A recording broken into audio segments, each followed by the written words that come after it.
On a vast continent, there is an incomparably prosperous country. It was like a bright pearl inlaid on the earth, emitting a striking brilliance. In this country, towns and villages are dotted everywhere, each exuding a unique charm. Towns are bustling commercial centers. There are satin houses selling exquisite silk. Those silks shone with a charming luster under the sunlight, as if the clouds in the sky had fallen into the mortal world. There are jewelry stores full of rare treasures. The bright gems reflect colorful light under the light, dazzling people. There is also a pastry shop full of fragrances. The freshly baked pastry exudes a tempting aroma, which attracts passers-by to stop. There were even more people coming and going in the market. People are wearing brightly colored clothes and their faces are brimming with happy smiles. They are laughing and bargaining. The village is like a peaceful pastoral painting. The endless fields were like a huge green carpet, and the wheat waves gently rose and fell with the breeze, as if the earth was breathing gently. The golden ears of wheat shone in the sun. Cows and sheep were leisurely eating grass on the grass, occasionally making a few crisp calls, breaking the tranquility of the countryside. The houses in the village are scattered, and the smoke from the chimney gives people a warm and peaceful feeling. The old people sat leisurely at the door, basking in the sun, while the children chased and played in the fields, a scene of quiet years. However, on the edge of this seemingly peaceful country, there is a vast and mysterious forest. This forest is like a huge green labyrinth, full of unknowns and mysteries. In the forest, towering trees hold up the entire sky. The branches and leaves are crisscrossed, like a huge green net, blocking the sun almost completely, making it dark and humid all year round. The ground is covered with thick fallen leaves, making a rustling sound when stepping on it, as if telling the story of the years. There is a mysterious and fascinating legend about this forest. This legend that every time the moon is full, the bright moonlight shines on the forest, causing a melodious bell to ring from the depths of the forest.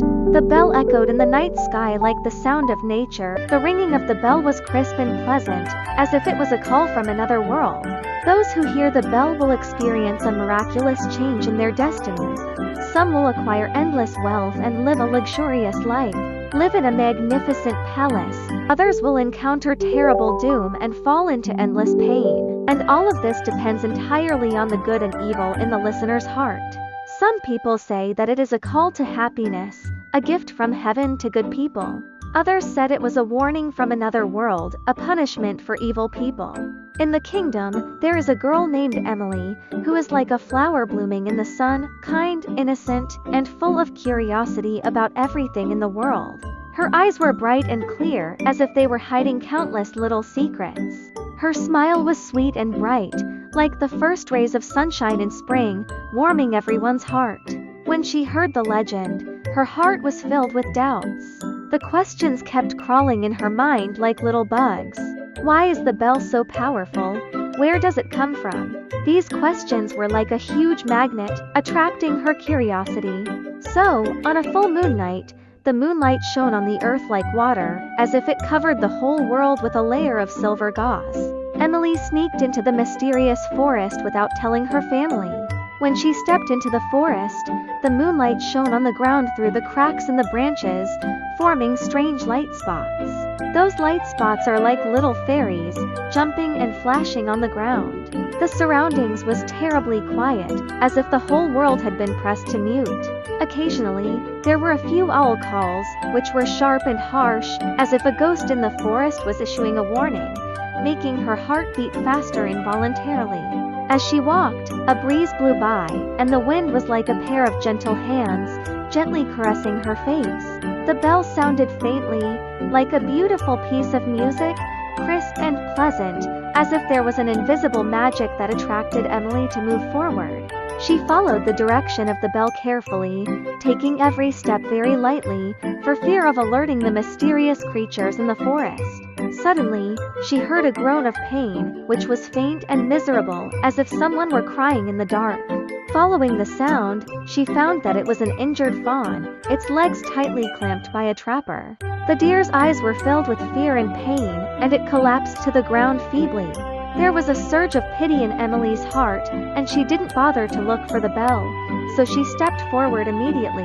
She tried to open the trap, but the trap was very strong. She had to use a lot of effort, and her hands were red, but the trap was still motionless. Finally, she pulled out the dagger from her waist and used it to pry it little by little. After some effort, the trap was finally open. The deer gave her a grateful look, his eyes full of gratitude and trust, and then limped away into the woods. After dealing with the fawn, Emily continued to search for the bell. However, at this moment, the bell became blurred, as if deliberately avoiding her. The bell rang like a mischievous child, playing hide and seek with her. She looked around in the forest, constantly shouting in the direction of the bell, but all around was silence and darkness. Unconsciously, she lost her way, like a boat lost its way in the vast sea. The forest at night was even more eerie and terrifying. The branches swayed in the night wind, making rustling sounds, as if ghosts were hovering around her. She started to feel a little scared in her heart. Cold sweat kept coming out of her forehead, and her back was soaked with sweat. Just when she was feeling desperate, a little rabbit appeared in front of her. Emily felt that this was a guide, as if it were a messenger sent from heaven to save her. Without hesitation, she ran after the little rabbit, praying to find the source of the bell as she ran. After running with the little rabbit for a while, the bell rang clearly again. The bell seemed to be a triumphant movement, inspiring Emily to step up. Clearing, she saw an ancient church.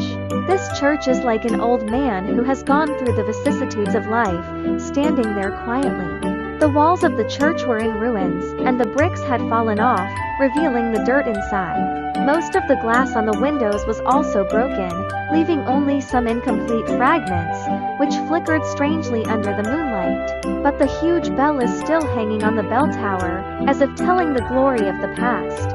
Emily walked into the church, and there was a stale smell inside, the stairs creaking with each step, as if protesting her arrival. When her hand touched the bell, it suddenly rang loudly, and the sound was deafening. Just then, a ghost appeared in front of her. The ghost's body was translucent, emitting a faint light, and his eyes revealed a mysterious aura, as if there were countless secrets hidden.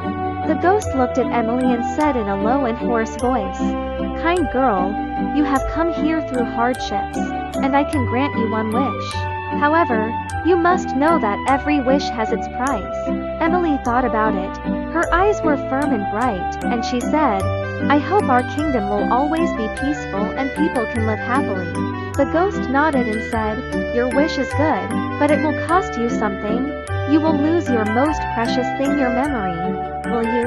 Emily hesitated, her heart full of contradictions. She thought of her family and friends, as well as the beautiful memories of the past, and felt nostalgia in her heart. But when she thought of the peace of the kingdom and the happiness of the people, she nodded firmly. The ghost waved his hand, and a ray of light enveloped Emily. The light was dazzling and warm, like a blessing from an angel. When the light disappeared, Emily's eyes became a little confused. She forgot why she came here and what just happened. The next morning, the sun shone in every corner of the forest, dispelling the darkness and fear of the night.